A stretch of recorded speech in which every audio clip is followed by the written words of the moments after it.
and Travis Bradshaw, a young man who had to retire from football with a broken neck during camp. So other than that long throw to Davis, been pretty sound. 3rd and 10, Gilbert under heat. And incomplete. Intended for Darius White. And the Longhorns will have to punt. You know, Brian Harsin, the offensive coordinator, had told us during our meetings, says, you know, Garrett Gilbert is great in practice and in the drills.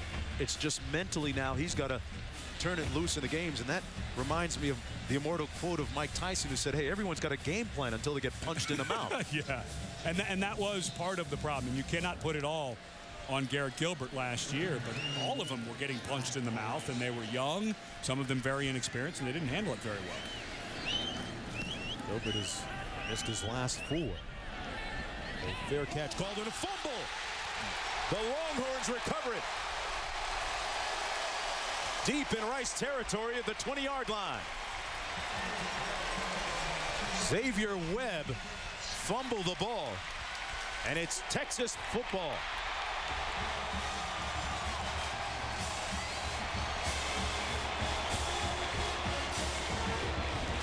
So many times early in the season, Ed, you see these kind of miscues. Webb does a nice job of making the fair catch signal, goes down, which is something you teach, and it just went right through his basket. You know, you make a basket with your arms, and you've got to get those elbows as close together as possible, but a huge turnover for Rice. And, you know, the punter should take all the credit. It was a perfect, well, wait a minute. No, we got to stop. Here's a handoff to Whitaker. Upended. Head over heels down at the 16-yard line. Justin Allen making the stop on the play, and gain of about 4, setting up 2nd down and 6. How diversified has Texas looked so far early in this game? Very vanilla, quite frankly, and I understand why. It's the first game for Harsin calling. You've got a lot of young guys, including a quarterback who had his confidence shaken badly last year. They're pretty vanilla, but I completely get it. Whitaker taking a direct snap here, and the Wildcat keeps it himself. And just as, Ed, you were saying that they were vanilla, they bring out a little bit of a wrinkle there. A 6-yard gain on the play. Well, and this offensive line getting some push. Watch the left side of this offensive line working a little bit of a double team at the point of attack. Great push by the left tackle there, Trey Allen. Just absolutely knocked the defensive lineman back, and the left guard David Snow then went up to the 2nd level of the linebacker. That was a good point of attack block. 1st and goal. DJ Monroe in the ball game. Brought down at the 3-yard line. DJ Monroe comes into the ball game for the first time, gets a touch. That's the guy off the menu that you were talking about, right? Well, and that was another Wildcat. Jackson Shipley comes in. They do a fake. They do a handoff to Whitaker, back to Monroe. Now Shipley goes out and blocks, and Shipley, a guy, as we come to the end of the 1st quarter, they're talking about brick by brick around here. That's a pretty good brick to have, because Brian Harsin said, I think he can do some Wildcat, and now you see what he saw. A guy who handles the ball very well. And Harsin starting to open up his little bag of tricks as the first 15 minutes are in the books. Under the oppressive heat here in Austin, Texas, we're tied at 3 at Texas Memorial Stadium. Back with more right after this.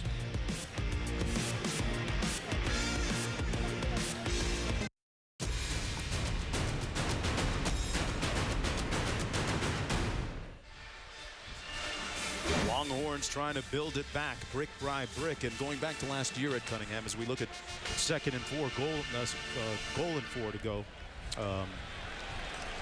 Was last year a mirage, or how much of it was real? I thought it was very real. You know, I thought, again, Mack Brown was talking about not able to get over that loss to Alabama, and things had kind of gotten a little in cruise control, and he admitted that. But I thought it was real, but I think he made the right adjustments to make it a 1-year real deal, not a multi-year real deal. 2nd and goal. Right up the middle, this is Cody Johnson, their short yardage guy, and he carries a load at 5'11", 252. 3rd and goal. So here you go, 3rd and goal. You've got to figure this is 4-down territory. So I would think Gilbert runs better than people think. They've been working very hard on his rollout. Wouldn't be surprised here if this is not. They probably will pound it, but wouldn't be surprised with a play-action rollout.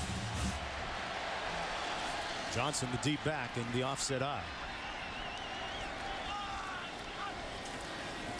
Johnson with the carry, and Texas with its first touchdown of the new season and the Bryan Harsin era.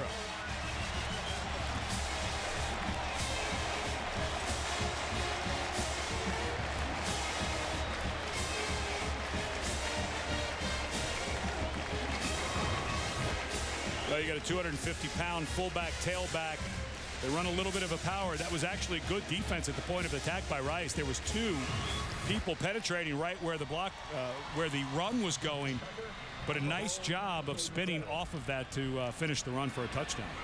For Johnson, his 31st career rushing touchdown.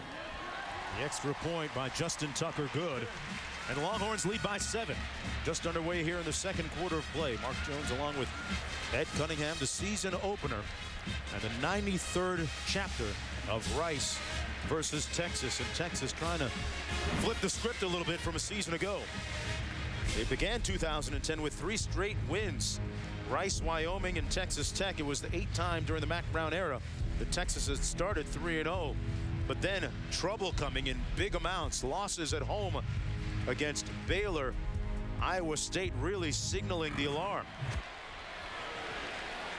They finished up 2-5 in the Big 12 South, and several changes, big changes, significant changes head in the coaching staff. You know, and a lot of people have talked about a lot of these changes, but you know, a huge one right here is on a defensive coaching staff. Bryan Harsin, of course, charting what they did on the last one, but Benny Wiley, a guy that came in. Jeff Madden had become, he had too many sports to cover, so they bring Benny Wiley in as the head strength coach for football. And Fozzie Whitaker, I think, is Exhibit A. I have never seen that young man so fit and chiseled, and changed the attitude quite a bit with these guys during the offseason.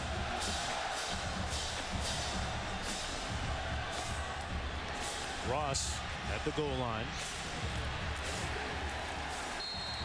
Takes it out to the 19. Exactly how much difference can a strength and conditioning coach make to a team? Well, it's not all Ed about what happens, I guess, in the weight room, but on the field as well. This was the scene pregame. You know, you hear the 20-hour rule where coaches can't be with players more than 20 hours a week. Well, that does not count your strength and conditioning coach. And I think you can make an argument, and a lot of coaches would make this argument, he's actually the most important coach on your staff because he's with your young men not only while they're training, but he can become a mentor to a lot of them as well. And Benny seems like that type of gentleman who a lot of guys will entrust some information and get to know and really be a guy that they can go to. On 1st and 10. Nice run by Jeremy Eddington. It's 2nd and 5 coming up. Downstairs to Samantha for more. First time I met Benny Wiley was at practice. It was about 110 degrees, and he was in a full sweatsuit, sweating through his clothing. I asked him later, Coach, why do you do that? Are you just trying to lose weight or something? He's already pretty ripped out there. He said, I'm trying to encourage them to play hard no matter what the circumstances. It's all about mentality, and he wants them to know he's right there with them. Yeah, Samantha, the Longhorns seem to have really bought into what he's selling. A pickup of 7 on the play on the catch by Vance McDonald, but there's a flag down as well. Yeah, I think they're going to get Dante Moore holding. There was no foul for holding. The blocker overpowered the man he was blocking. Pretty good explanation there. Coach Bailiff of Rice in his first 4 years led Rice to the first bowl victory in 50 years at Rice University in Houston. First 2 years he went to 3-9 and then 10-3. His second year they went to the Texas Bowl and won that game. And after that it was a 2-10 followed by last year's 4-8 season. With the possession right now and nowhere to go. McGuffey throws it and completes it. Wow, what a play caught by Vance McDonald. I'm not sure they drew it up that way yet. Well, no, this was, you know, it's funny. When the play started falling apart, I looked downfield, and I saw two receivers streaking. So I said, they wouldn't be doing that if this were a reverse. So this was set up. Oh, you can see, yeah, you saw the receivers there as they came off. They were stalking, and that's what you do. You act like you're stopping. But what an excellent job by McGuffey, able to heave that one up. 15-yard gain and a first down.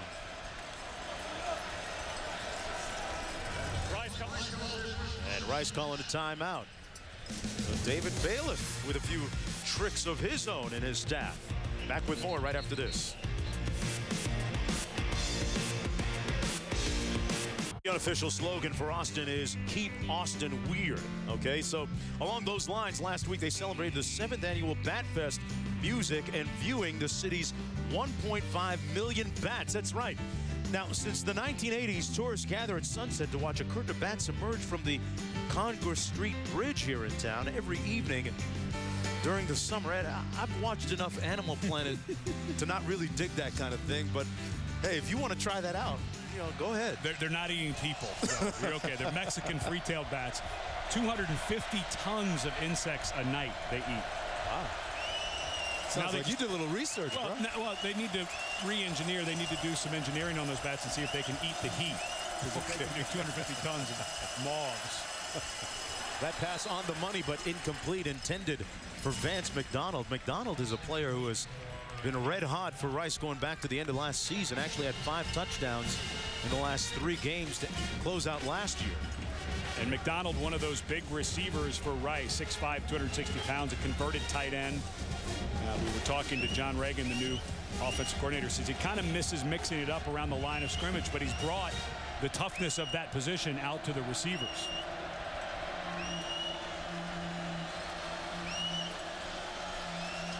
Second and 10. Boy, they're going to burn another timeout. That's bad. Just too much confusion. You can't overthink it. You know, sometimes those offenses where what's happening is the offense goes up and lines up. They look at the defense, and then John Reagan, the offensive coordinator, may send down another play, and they make adjustments. He also works with Larry Edmondson, his pass game coordinator.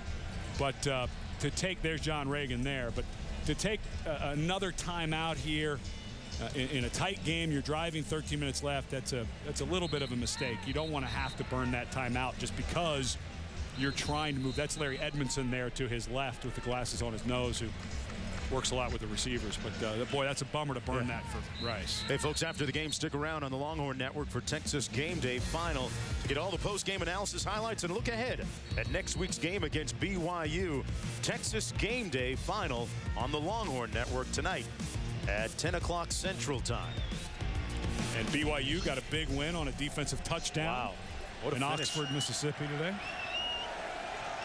2nd and 10 coming up. See what Manny Diaz's defense dials up here. Pass complete at about the 49-yard line to Michael Patterson. A gain of 5 on the play. It'll be 3rd down coming up. And boy, we welcome you into another college football season. Ed, what a relief. We referred to it a little bit earlier to forget about some of the probationary matters and talk about what's happening on the field. Yeah, it's gotten a little old. You know, I think we have to talk about these things, and we have to make a lot of changes in college football. But I'm glad we can get back onto the field and start to see these teams that, like Rice, are much improved over last year. 3rd and 5 and unable to convert. It'll be 4th down.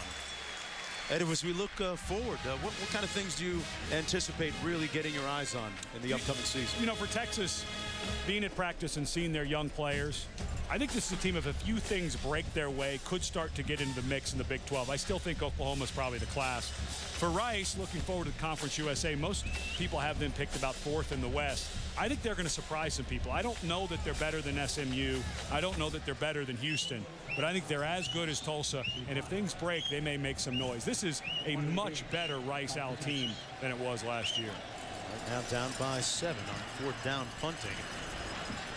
Andre Diggs signals for the fair catch, and it'll come back out to the 20-yard line. 12:17 to go in the first half. A 49-yard punt. Nothing on the return by the All-Conference USA selection. Back with Garrett Gilbert at the reins of the offense after this. Texas football on the Longhorn Network is brought to you by Southwest Airlines. Find our fares online only at southwest.com. And Taco Cabana. Join us for a happy hour every day, 4 to 7 p.m.